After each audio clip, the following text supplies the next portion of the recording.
The year was 1943. Across the Atlantic, thousands of German prisoners of war were arriving on American soil. They had been captured in North Africa, taken from U-boats in the Atlantic, or downed from the skies of Europe. As trains carried them deeper into the heartland of the United States, the men sat in silence, bracing for what awaited them. Nazi propaganda had painted a terrifying picture: filthy barracks, starvation rations, and cruel guards who would strip them of dignity. Many whispered that they would be treated worse than animals, but when they entered the gates of sprawling U.S. prisoner of war camps, what they encountered left them stunned. Yes, there were fences and guard towers, but there was also order.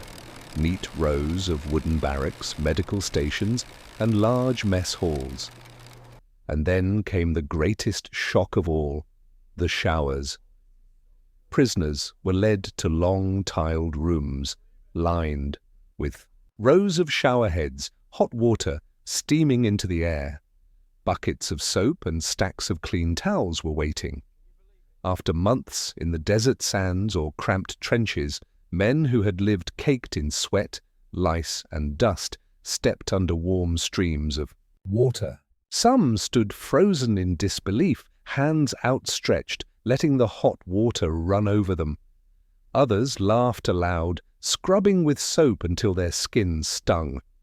One POW later admitted, "I bathed more often in America than I ever had in Germany." It wasn't just the showers. Their old uniforms were collected and laundered, or replaced with fresh camp clothing. Barbers trimmed their hair, doctors examined their wounds, and guards handed out hygiene kits with toothbrushes, razors, and soap. For soldiers who had expected filth and humiliation, this was nothing short of astonishing. The enemy, they had been told, was barbaric, seemed more concerned about their cleanliness than their own army had ever been. The irony was sharp. Back home, their families struggled under rationing, with soap a rare commodity and clean water scarce. In bombed-out cities, in captivity, they were cleaner, healthier, and more cared for than many of their comrades still fighting at the front. For these men, the showers became more than just hygiene. They were proof that the world they thought they understood was collapsing, one drop of water at a time. If this shocked you, type yes in the comments.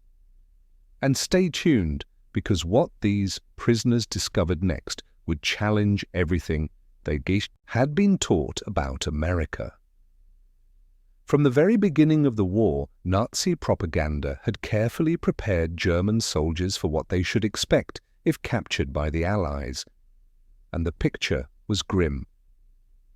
Joseph Goebbels, master of the Third Reich's propaganda machine, insisted that Americans were cruel, undisciplined, and incapable of respecting prisoners of war.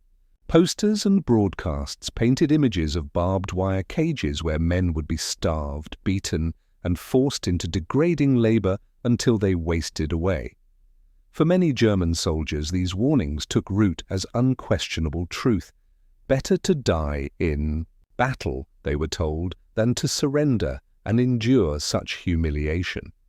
It was a message designed to harden their resolve, but it also planted deep fear. Soldiers whispered to one another that capture meant the end of dignity, that to fall into enemy hands was to become less than human. Hygiene was rarely discussed openly, but it remained a quiet measure of respect in every soldier's life. In the field, where water was scarce and soap rationed, cleanliness was a luxury. Lice-infested trenches, dysentery spread easily, and wounds often festered without proper care. Even German officers admitted that hygiene was one of the great weaknesses of their war machine. The Reich could build tanks and planes, but it struggled to keep its soldiers clean and healthy. Against this backdrop, the idea of being shipped across the ocean into captivity was terrifying. German families at home reinforced the fear in letters, warning their sons that American camps would mean filth and neglect. They imagined dirty, barracks, stinking latrines, and untreated wounds. A soldier captured in North Africa or Italy might expect to be thrown into a cage and left to rot. For many, surrender meant imagining their bodies covered in dirt and lice, their humanity stripped away long before the war ended. But the reality in the United States was astonishingly different. America, though at war, followed the Geneva Convention with remarkable care. Its leaders understood that how they treated prisoners would reflect on their moral standing, not only to the world, but also to their own soldiers who risked capture overseas.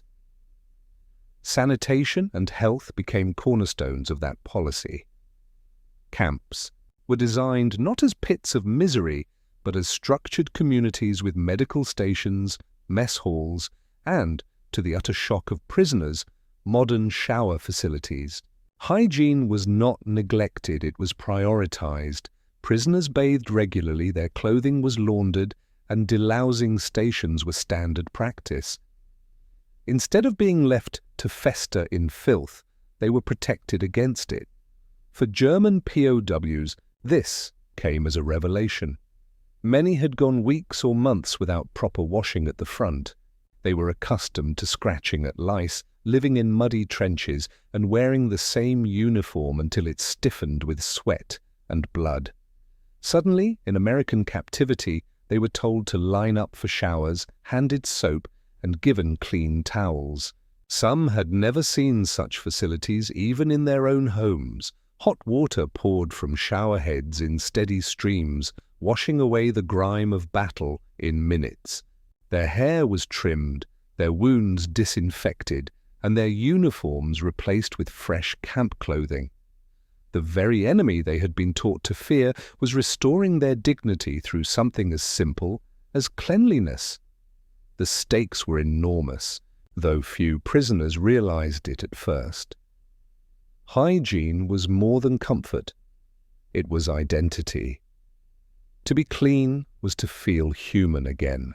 Soldiers who had braced for degradation suddenly felt the shock of being cared for. One prisoner later confessed, "I had prepared myself to live like an animal, and instead I was treated like a man." For him and many others, the showers and hygiene standards in American camps were more than physical relief. They were proof that the world he had been shown through Nazi propaganda was a lie. This realization spread quietly among the camps. At first, men muttered their disbelief in hushed tones. Did you see the soap? The clean sheets? The doctors? But as days turned into weeks, the truth became undeniable. The enemy they had been told would crush their spirit instead preserved it.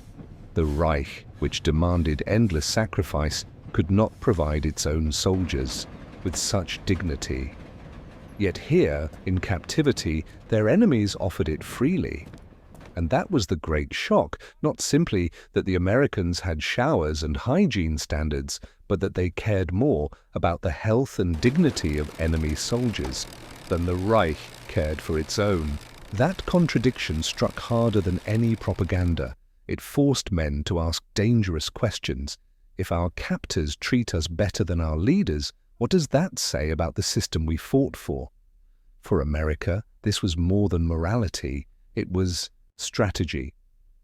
A clean, healthy prisoner was less likely to resist, more likely to work, and far more likely to carry a story home that undermined Nazi lies.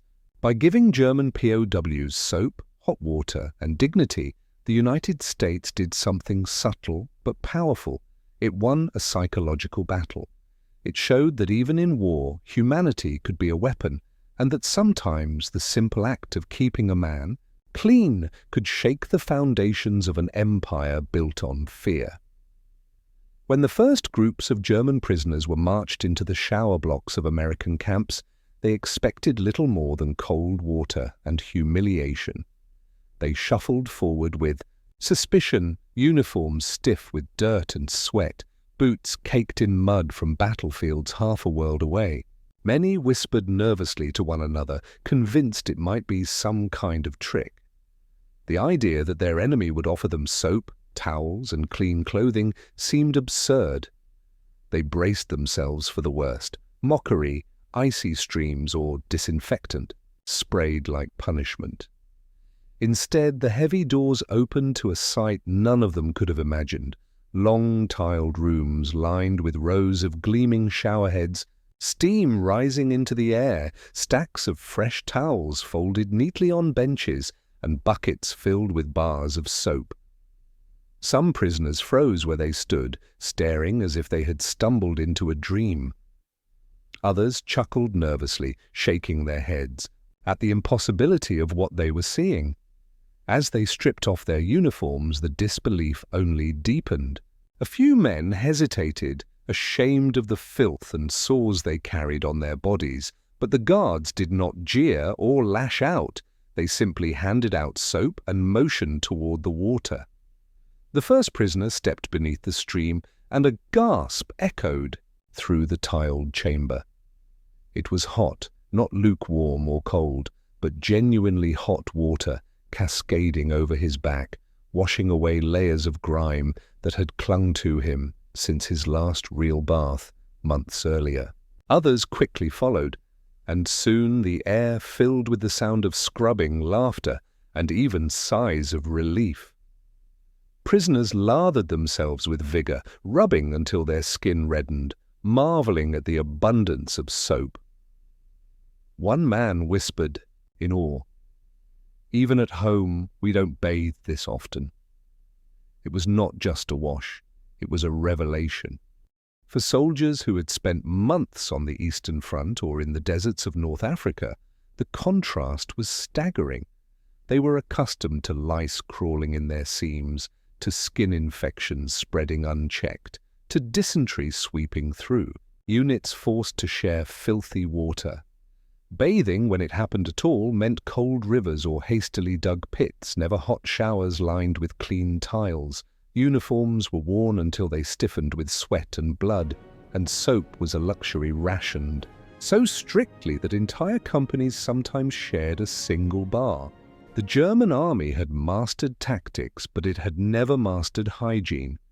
Standing beneath steady streams of hot water in an American camp, the POWs could feel the difference not only on their skin, but in their spirit. When the showers ended, another surprise awaited them. Their old uniforms, rank with battle and stench, were collected for laundering or replacement. In their place came clean camp clothing, rough but fresh. Barbers waited nearby with clippers, trimming hair and shaving beards that had grown wild in the field. Medical officers inspected wounds, cleaning and bandaging injuries that had been ignored for weeks. Prisoners stepped out of the hygiene station transformed, not as soldiers, but as men who had been restored a measure of dignity. The irony was impossible to ignore. They had marched in expecting degradation, yet they walked, out smelling of soap, wrapped in clean clothes and healthier than they had been for months. For many, this was the first crack in the image of America they had carried with them. The Reich had told them their captors would strip them of humanity. Instead, the enemy had given it back through the simple gift of cleanliness. In that moment, standing in clean clothes with the scent of soap clinging to their skin, some prisoners began to question quietly, "If our enemies care this much about our health, why does our own regime give so little?" That thought, unspoken but heavy, lingered long after the steam cleared and the showers went silent. In the weeks that followed their arrival, German prisoners discovered that the showers were not a one-time courtesy, but part of a strict and surprising routine. Hygiene was enforced in ways they had never experienced, not even in their own barracks back home. Every prisoner was scheduled for regular showers, their uniforms collected for laundering, and delousing stations operated with machine-like precision. It was not optional. Guards insisted that the camps remain orderly, clean, and sanitary. At first, the POWs thought this was a form of control, another way to humiliate them by treating them like children. But soon it became clear the Americans weren't mocking them, they were protecting them. The barbers became a fixture of camp life. Long lines of prisoners sat on wooden chairs as clippers buzzed through hair and razors scraped away beards, grown in months of combat. For some men, it was the first proper haircut they had received in years. They stared at their reflections in small mirrors with disbelief, hardly recognizing the clean faces staring back. Others joked nervously, muttering that they looked more like civilians than soldiers. Yet beneath the laughter was a sense of relief. Grooming, long neglected in the mud of the Eastern Front or the dust of North Africa, was suddenly restored to them. It was a small act, but it carried weight, the restoration of dignity through something as simple as a haircut. Delousing, too, shocked them. They were marched into facilities where powders and disinfectants were applied with efficiency. Their uniforms were treated, their bedding fumigated, their bodies inspected for lice. At first, many grumbled, feeling stripped of pride. But as the itching stopped, as the sores on their skin healed, the truth dawned. They were healthier than they had been in years. In their own army, lice had been so common that soldiers accepted them as part of life. Here, the Americans treated parasites not as inevitable, but as unacceptable. To men who had spent sleepless nights scratching beneath filthy uniforms, this felt almost miraculous. Medical inspections followed. Doctors examined wounds, checked teeth, and administered vaccinations. Prisoners who had limped into camp with festering injuries were cleaned and bandaged. Antibiotics, precious even in America, were sometimes administered to men who could not believe their enemy would spend such resources on them. The Reich had drilled into their heads that their captors would treat them as subhuman. Yet, here were American doctors kneeling by their cots, ensuring infections did not spread. One prisoner later admitted, with a mixture of gratitude and disbelief, "We were healthier in American captivity than we had ever been in our own army." And so, day by day, hygiene became part of their captivity. Laundry rotated through camp. Facilities' uniforms returned cleaner than they had ever been in the field. Latrines were scrubbed, barracks inspected, and standards maintained with military precision. For men who had expected cruelty, the reality was disorienting. Instead of filth, they were given cleanliness. Instead of neglect, they were given care. Many lay awake at night, clean for the first time in months, wondering what it meant. Was this generosity? Was it strategy? Or was it proof that everything they had been told about America was a lie? Whatever the answer, one truth was undeniable. The Americans valued their health and hygiene more than the regime they had once fought for. And that realization stung deeper than any wound from battle. If the showers and barbers had been enough to unsettle the prisoners, what awaited them in the camp hospitals was even more astonishing. Many German POWs arrived with wounds still raw from the front, bullet grazes that had gone untreated, infections festering beneath bandages long since soaked through, broken bones hastily set by field medics who had no supplies to spare. They expected indifference, perhaps a cot to die on, but certainly not healing hands. Yet in camp after camp, American doctors and nurses examined them with the same professionalism they showed their own soldiers. Prisoners were led into clean infirmaries where antiseptics stung freshly cleaned wounds, where thermometers were tucked beneath tongues, and where doctors leaned close, listening to breathing with stethoscopes. For men who had fought under a regime that prized sacrifice over survival, the very act of being cared for by an enemy was nearly incomprehensible. One of the most shocking moments came with the use of penicillin, still a rare and revolutionary medicine in the 1940s. Some prisoners suffering from infections were administered doses that saved their lives. These men had heard that even German officers on the front lines rarely received such treatment. Yet here they were, lying in cots behind barbed wire, tended to by enemy hands and given drugs their own nation could not provide. They whispered in disbelief, unable to reconcile the propaganda of cruelty with the reality of care. To them, this was not only a physical relief, but a moral contradiction too heavy to ignore.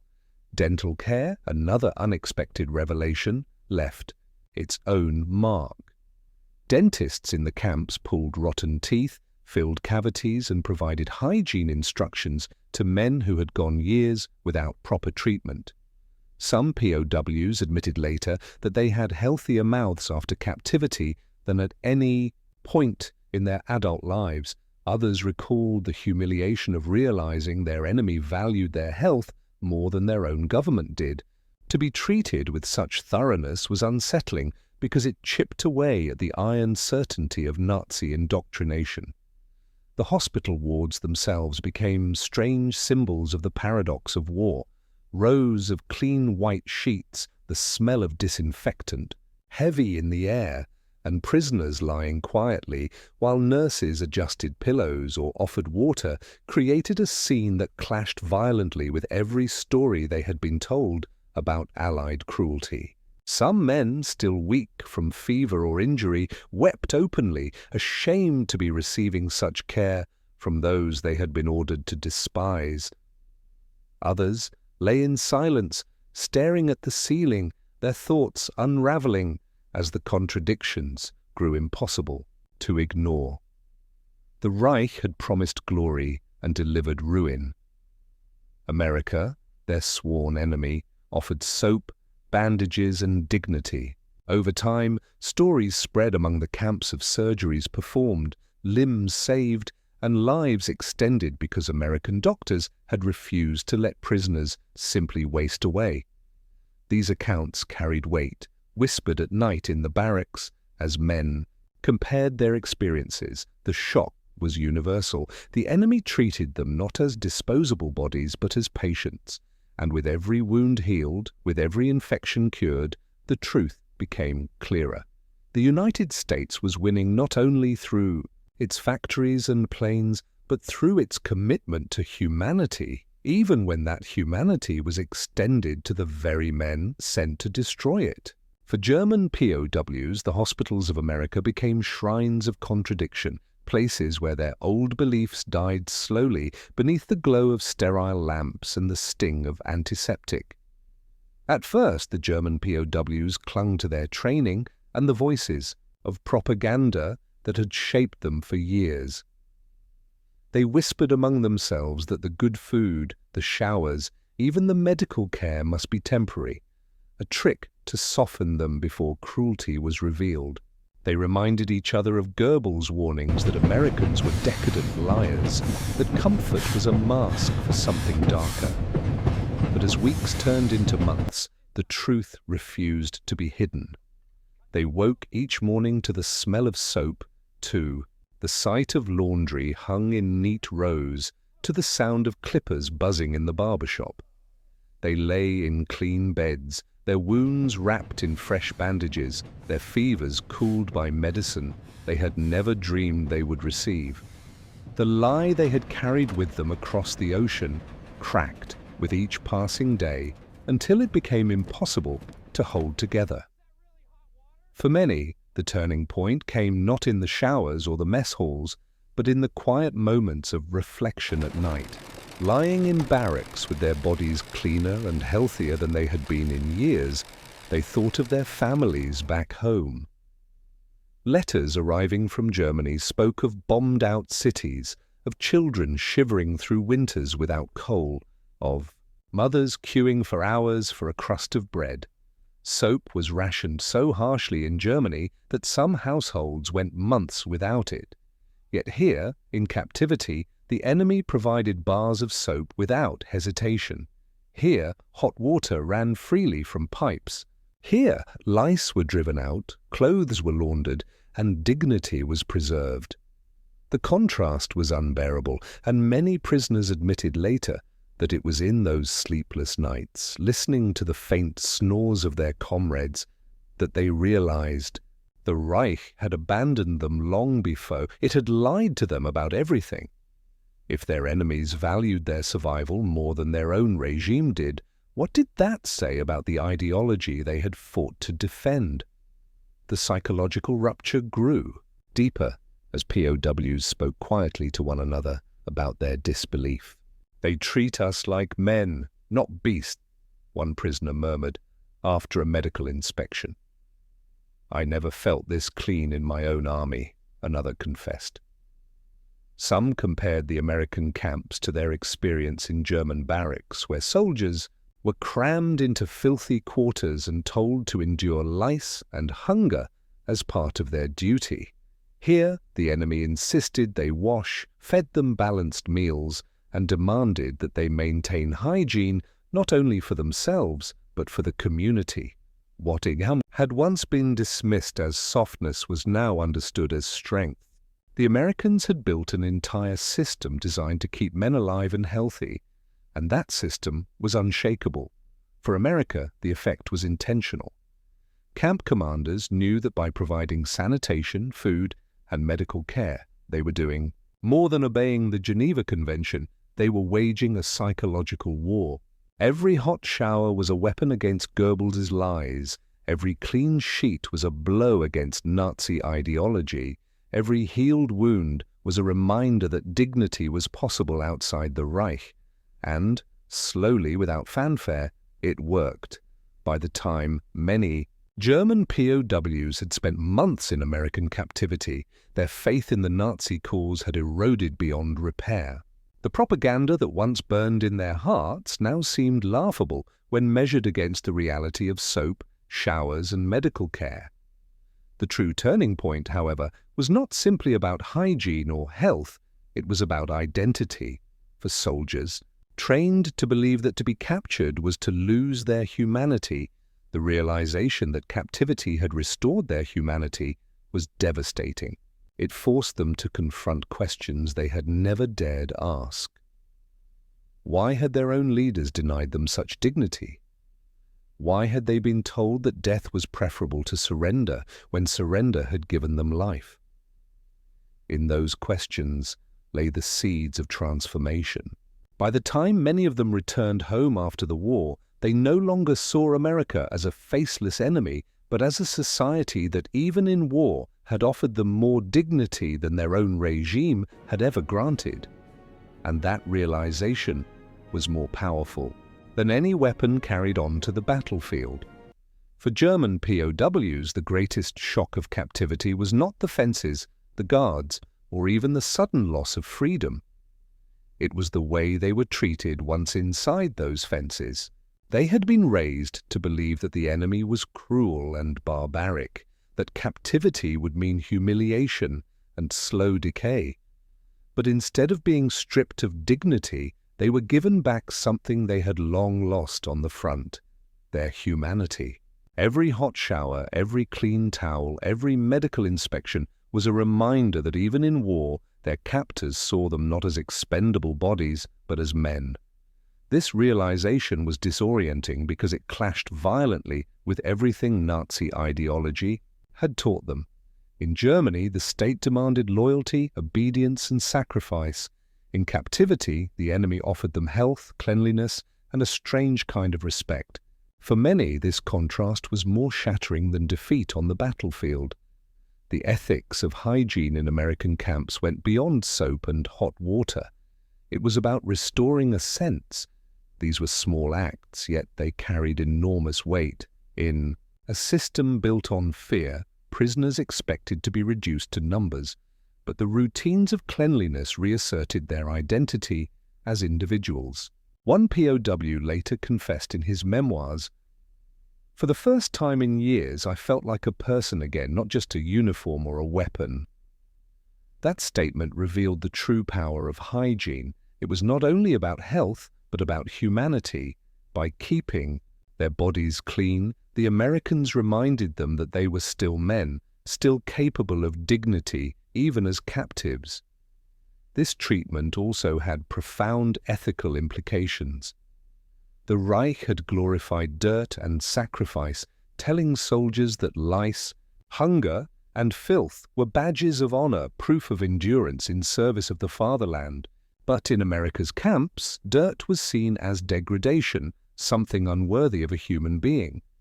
Where Nazi ideology demanded suffering, America insisted on care. That inversion forced POWs to confront unsettling truths. Who truly respected them more? The leaders who sent them into hopeless battles with empty stomachs, or the enemies who ensured they ate, bathed, and healed? The moral weight of that question pressed on them daily, often in silence, but it broke through when they compared notes in barracks at night. Many admitted privately that the camps had treated them with more fairness and humanity than the Reich ever had. The ethics extended further when prisoners realized that even their captors' motives were not entirely altruistic. They understood, in time, that America's humane treatment was also strategic. Clean, well-fed, and healthy prisoners were less likely to revolt, more likely to cooperate, and far more likely to carry stories home that would weaken Nazi propaganda. And yet, this knowledge did not lessen the impact of their experience. If anything, it deepened it. Because even when they suspected strategy, they could not deny the reality. They were healthier in captivity than they had been in their own army. For many, this truth was unbearable. It was not just about showers or medicine. It was about realizing that the enemy valued their survival more than their own leaders did. That realization carried a moral power greater than any propaganda leaflet dropped from the sky. This humanity also planted seeds of doubt that grew long after the war. When POWs were eventually repatriated to Germany, they returned to cities reduced to rubble, families starved by rationing, and communities shattered by bombings. They told stories of showers, libraries, soccer games, and medical care behind barbed wire. Their neighbors stared in disbelief. Some accused them of exaggeration, while others resented the irony that prisoners had lived better than free citizens. But in those stories lay the ethical victory of America's approach. The humane treatment of POWs became part of the narrative of post-war Germany, a quiet but enduring testimony that dignity was possible even in the darkest of wars. Many former prisoners carried those memories for life, their outlook forever changed by the fact that they had been treated with more humanity by their captors than by their own government. Historians later debated whether America's policies were motivated more by morality or by calculation, but for the men who lived through it, the distinction hardly mattered. What mattered was that they were allowed to live clean, healthy, and human lives in the midst of global destruction. One POW wrote years later, "I lost my war, but I found my humanity in an American camp." Such reflections reveal the profound ethical dimension of hygiene and humane treatment.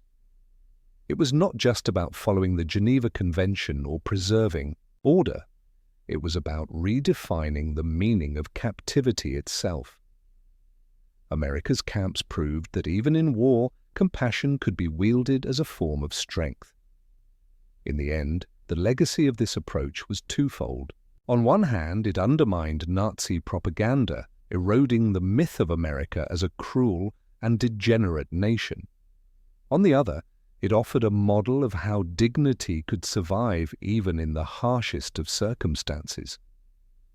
The prisoners who once braced themselves for brutality instead found themselves writing letters home about clean clothes, healed wounds, and the strange comfort of being treated as human beings. These letters, preserved in archives and family records, reveal the lasting impact of America's ethical choice. The war had taken their freedom, but captivity had restored their dignity. And for many, that was the greatest shock of all. By the spring of 1945, as Germany collapsed under the weight of Allied armies and cities burned under relentless bombing, the fate of its prisoners in American hands had already been sealed in a very different way. While millions of civilians at home endured starvation and disease, German POWs in the United States lived in conditions that seemed almost unbelievable by comparison. When the war finally ended and the barbed wire gates opened, the men who walked out of those camps carried with them more than memories of captivity.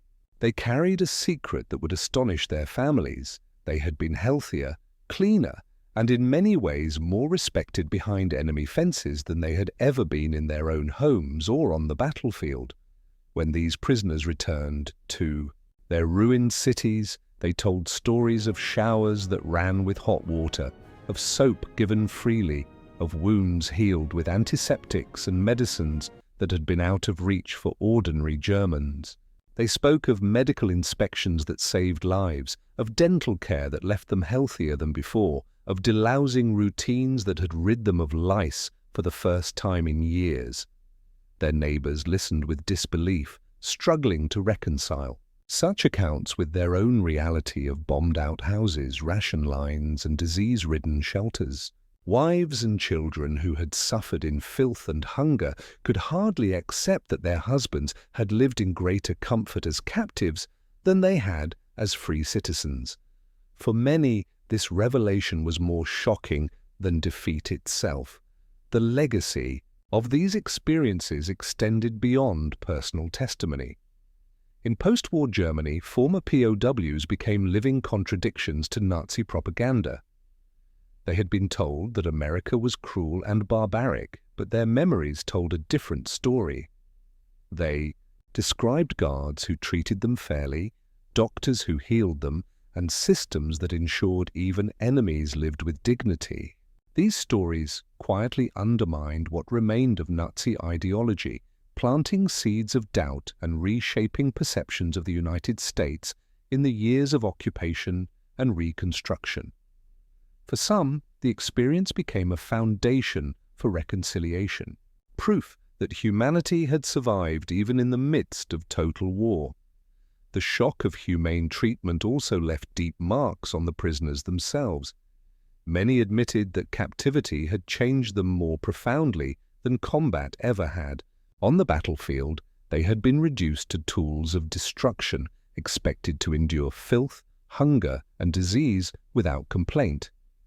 In captivity, they discovered that their value as human beings could be acknowledged even by their enemies. This realization altered their sense of self. Years later, memoirs and oral histories are filled with reflections from former POWs who said that American camps restored their dignity in ways they never expected. One man wrote, "I lost my freedom, but I found my humanity in captivity." Another confessed that he returned home with more respect for the United States than for the Reich he had once served. For America, the legacy of this policy was just as significant. By treating German POWs with cleanliness, medical care, and dignity, the United States had done more than follow the Geneva Convention. It had waged a subtle but powerful psychological war. Clean camps, hot showers, and humane routines became weapons against Nazi lies, shaping not only the morale of prisoners, but also the opinions of those who would one day reintegrate into German society. These men became witnesses carrying their experiences into a defeated nation where narratives about cruelty and barbarism could no longer hold. Their stories contributed to the fragile beginnings of trust that allowed Germany and the United States to move from enemies to allies in the decades that followed. And so the story of hygiene in American POW camps is not a footnote, but a revelation. It shows that even in a world consumed by violence, small acts of humanity can echo across generations. For the German prisoners who once feared starvation and brutality, the memory of soap, water, and clean beds became proof that compassion could survive in the darkest times. For historians, it remains a reminder that wars are not won by firepower alone. Sometimes they are won in showers, in hospitals, and in the quiet insistence that even an enemy deserves dignity. That was the final shock for German POWs in America. Discovering that captivity, which they thought would strip them of everything, instead returned to them the most precious thing of all, their humanity.